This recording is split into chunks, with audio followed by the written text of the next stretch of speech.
नमस्कार साथियों, स्वागत है आपका एम्फोबिलिटी स्किल्स की क्लास में, जो कि फर्स्ट ईयर स्टूडेंट्स के लिए रहने वाली हैं। जो अपना चैप्टर चल रहा है उद्यमशीलता, जिसका अपन ने एक यानी कि 25 तक क्वेश्चंस अपन ने पिछले वाले वीडियो में कर लिए थे। आज अपन 26 नंबर के क्वेश्चन से स्टार्ट करने वाले हैं और अपन 45 यानी कि 20 क्वेश्चंस आज अपन इसमें कंप्लीट करने वाले हैं। बहुत ही महत्वपूर्ण यह चैप्टर है, इससे बहुत सारे क्वेश्चंस एग्जाम में पूछे जाते हैं, इसलिए इस चैप्टर को आप ध्यानपूर्वक पूरा जरूर देखना, इससे आपको बहुत ज़्यादा फायदा होने वाला है। शुरुआत करेंगे अपन 26 नंबर के क्वेश्चन से, जो कि बहुत ही मोस्ट इंपॉर्टेंट क्वेश्चंस है। देखिए, क्वेश्चंस की शुरुआत करने से पहले मैं आपको बता देता हूँ, हमारा चैनल पूरा आईटीआई से संबंधित है और आईटीआई के तमाम जितने भी एग्ज़ाम होते हैं उनके लिए जितना भी स्टडी मटेरियल होता है हम प्रोवाइड करवाते हैं। इसलिए आप चैनल पर पहली बार आए हैं तो चैनल को सब्सक्राइब अवश्य कर लेना। आपको तमाम सभी एग्ज़ाम से संबंधित जानकारियाँ और आने वाले भविष्य में किसी भी प्रकार की सूचना आपको तुरंत मिल जाए, इसलिए चैनल को सब्सक्राइब अवश्य कर लेना। टेलीग्राम चैनल पर भी ज़रूर जुड़ना, ताकि हर एक वीडियो का लिंक वहाँ पर दिया जाता है। कोई पीडीएफ आता है उसको हम वहाँ पर भेजते हैं, इसलिए आपको वहाँ पर पीडीएफ्स मिल जाएंगे। देखिए, शुरुआत करेंगे क्वेश्चन नंबर 26।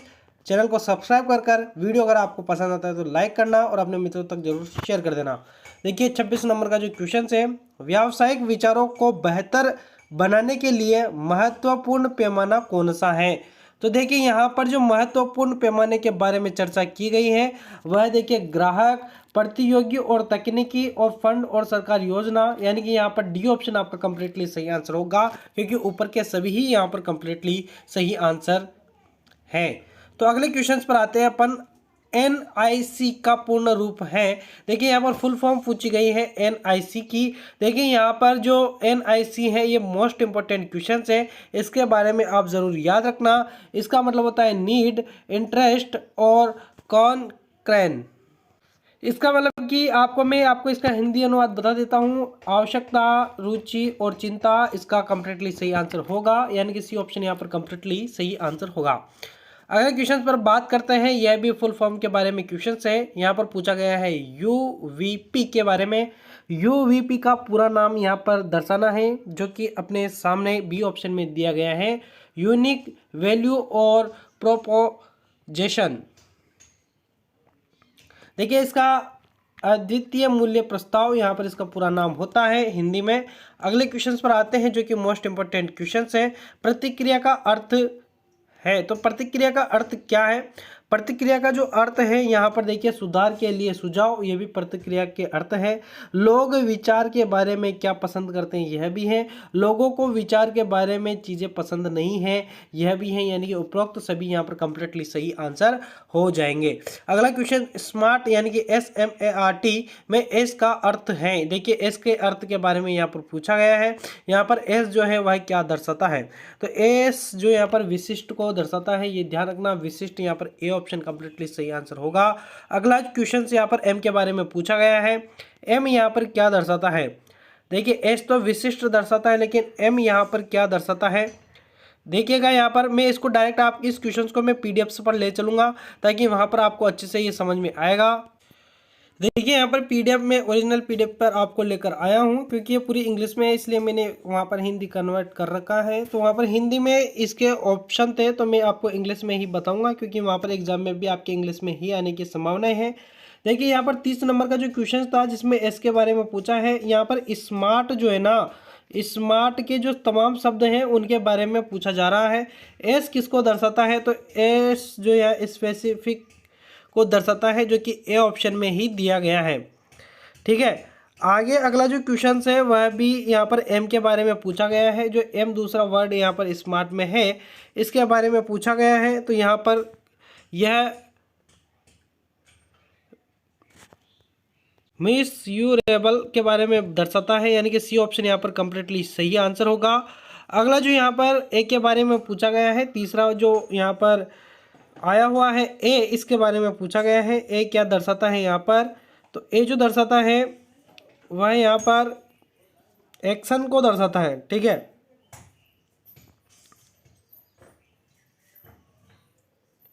सॉरी, यहाँ पर एक्शन को नहीं, अचीवेबल को दर्शाता है, यानी कि बी ऑप्शन यहाँ पर कंप्लीटली सही आंसर होगा। और यहाँ पर इसके बाद में आर के बारे में पूछा गया है। आर क्या दर्शाता है, तो यह रियलिस्टिक को दर्शाता है। और उसके बाद में टी के बारे में पूछा गया है।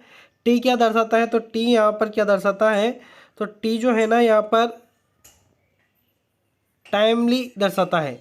तो ध्यान रखना, एस यानी कि स्पेसिफिक, और यहाँ पर एम क्या दर्शाएगा, तो यहाँ पर मेजरेबल। और यहाँ पर इसके बाद में पूछा गया है ए क्या दर्शाता है, तो अचीवेबल। और उसके बाद में आर जो रिलेटिव को दर्शाएगा और टी टाइमली को दर्शाएगा। ये आप ध्यान रखना, तमाम सभी मैंने चीज़ें आपको बता दिया है, तो इसको आप ज़रूर याद रखना, ठीक है। इसको तो आप ज़रूर याद रखना, क्योंकि अगर इसने 4-5 क्वेश्चंस फुल फॉर्म बताई हैं तो इस हिसाब से आपको हर एक क्वेश्चन को याद रखना है। अगले क्वेश्चन पर आते हैं डायरेक्टली। एक अच्छे सेल्स पिच के 4P है, प्रोमिस, पिक्चर, पिच और। तो देखिए यहाँ पर 4P यानी कि ये चारों पी के नाम हैं, जिनमें से एक यहाँ पर छूटा हुआ है, तो वह कौन सा है, ठीक है। तो यह कौन सा है, तो यह है सबूत, ठीक है। कौन सा है, यहाँ पर प्रोमिस है, पिक्चर है, पिच है और सबूत, ये सारे पीज है। तो देखिए यहाँ पर इनको इंग्लिश में अगर आप पढ़ते हैं तो पीडीएफ पर चलते हैं। तो देखिए यहाँ पर आप पीडीएफ में देख पाएंगे, यहाँ पर देखिए दे रखा है अपन को, मैं जूम करके बता देता हूँ आपको। प्रोमिस, पिक्चर, पिच और उसके बाद में एक और क्या था, प्रूफ। तो ये चारों पी हैं, 4P है जो कि चारों आपको दर्शाया गया है, प्रोमिस, पिक्चर, पिच और प्रूफ। ये सभी पी से स्टार्ट होने वाले वर्ड हैं, जो कि 4 वर्ड ऐसे हैं जो किससे स्टार्ट होते हैं, पी से। इन चारों वर्डों को पी के नाम से जाना जाता है, 4P के नाम से जाना जाता है, ये ध्यान रखना है ना। वैसे बहुत सारे ऐसे कहेंगे कि पी से तो बहुत सारे स्टार्ट होते हैं, लेकिन वो 4P बोलते हैं उनको। क्वेश्चन से 36, ग्राहक को यदि दिखाना कि आपका उत्पादन वास्तव में काम करता है और वह करता है जो वह कहता है, बिक्री पिच में कहा जाता है, तो उसको क्या कहा जाता है। तो देखिए उसको जो कहा जाता है वह सबूत कहा जाता है, ध्यान रखना। यहाँ पर डी ऑप्शन कंप्लीटली सही आंसर होगा। अगला क्वेश्चन, आपका अंतिम विक्रय विवरण वह जो बिक्री को सुनिश्चित करेगा उसे कहा जाता है। तो उसे क्या कहा जाता है, उसे आवाज़ का उतार चढ़ाव कहा जाता है, ये भी ध्यान रखना। बी ऑप्शन यहाँ पर कंप्लीटली सही आंसर होगा। अगला क्वेश्चन, किसी उत्पाद या सेवा को बेचकर एकत्र की गई राशि को बिक्री कहा जाता है। तो देखिए किसी उत्पाद या सेवा को बेचकर एकत्र की गई राशि को क्या कहा जाता है, बिक्री कहा जाता है। तो यह अपना सही आंसर है, क्योंकि उसी को बिक्री ही कहा जाता है। हमारे धन को ट्रैक करने के तरीके जो हमारे वित्त का प्रबंधन करने में मदद करेंगे, उसको बुलाया जाता है, उसको क्या कहा जाता है, तो उसको धन प्रबंधक कहते हैं, धन प्रबंधन कहते हैं। अगला क्वेश्चन, धन का प्रबंधन करने में हमें अपने लाभ और हानि का निर्धारण करने में मदद मिलती है। तो धन का प्रबंधन करने में हमें अपने लाभ और हानि का निर्धारण करने में मदद मिलती है। क्या ये सत्य है या असत्य है, तो ये सत्य बिल्कुल मिलती है। अगला जो क्वेश्चन है वह है कि रिक्त स्थान को व्यावसायिक व्यय के रूप में हिसाब किया जा सकता है। तो किसको हिसाब किया जा सकता है, किराया, उपकरण, श्रम, शुल्क या ऊपर के सभी। तो यहाँ पर ऊपर के सभी होंगे, क्योंकि देखिए किराए को व्यावसायिक रूप में हिसाब किया जा सकता है, उपकरण को किया जा सकता है, श्रम शुल्क को किया जा सकता है।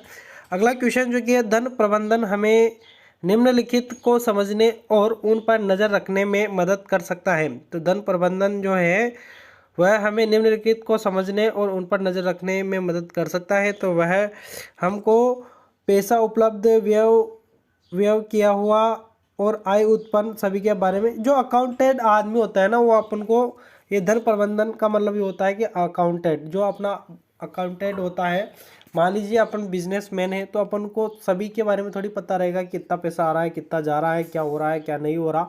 तो ये सभी किसके इसमें रहेगा, वो धन प्रबंधन के इसमें रहेगा, ताकि वो अपन को सभी चीज़ें दर्शा सके जो अपन को चाहिए वो अपन को बता सके। अगला क्वेश्चन, निम्नलिखित में से कौन सा धन प्रबंधन का हिस्सा नहीं है। धन प्रबंधन यानी कि अकाउंटेंट का कौन सा हिस्सा नहीं है, तो उत्पादन, नुकसान, नकद उपलब्ध या लाभ। तो देखिए इसका हिस्सा कौन सा नहीं है, तो यहाँ पर जो उत्पादन है ना, ये इसका हिस्सा नहीं है। उत्पादन के बारे में ये कुछ नहीं जानता, ये केवल और केवल धन के बारे में जानता है। उत्पादन किस हिसाब से हो रहा है, कोई क्या हो रहा है, इसका उससे कोई लेना देना नहीं होता। अगला क्वेश्चन है, शीतल का कपड़ों का रिटेल बिजनेस है, रिटेल का बिजनेस है, वह 20 टॉप यानी कि 20 टॉप को कुल 3,000 रुपये खर्च करती है, यानी कि 20 टॉप खरीदने में वह 3,000 का खर्चा करती है, और उन 20 टॉपों को ही वह क्या कर देती है, 4500 में बेच देती है। तो वह क्या करती है, नुकसान करती है या लाभ कमाती है, तो वह लाभ कमाती है। सबको दिख रहा है 3,000 की चीज़ को 4500 में बेच रहा है, तो लाभ ही तो होगा।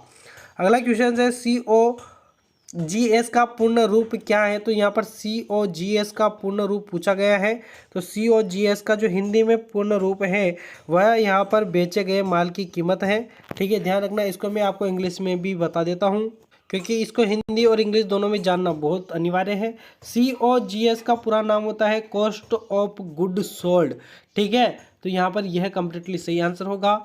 आज अपन ने यहाँ पर 45 तक क्वेश्चंस कर लिए हैं। कल अपन और इसके आगे क्वेश्चंस करेंगे और कल यह चैप्टर भी समाप्त हो जाएगा। इसके बाद में नए चैप्टर के साथ अपन फिर हाजिर होंगे, इसलिए लगातार चैनल पर बने रहिएगा और लगातार जो भी वीडियो अपलोड होते हैं उनको देखते रहिएगा, क्योंकि हम आपके लिए वही कंटेंट प्रोवाइड करवाएंगे जो कि आपके एग्ज़ाम में आने वाले रहेंगे। इसलिए आप तमाम सभी क्लासों को अच्छे प्रकार से ध्यानपूर्वक देखकर और हर एक क्वेश्चन को अच्छे से याद करें। मिलेंगे नेक्स्ट वीडियो में, तब तक के लिए धन्यवाद, शुक्रिया।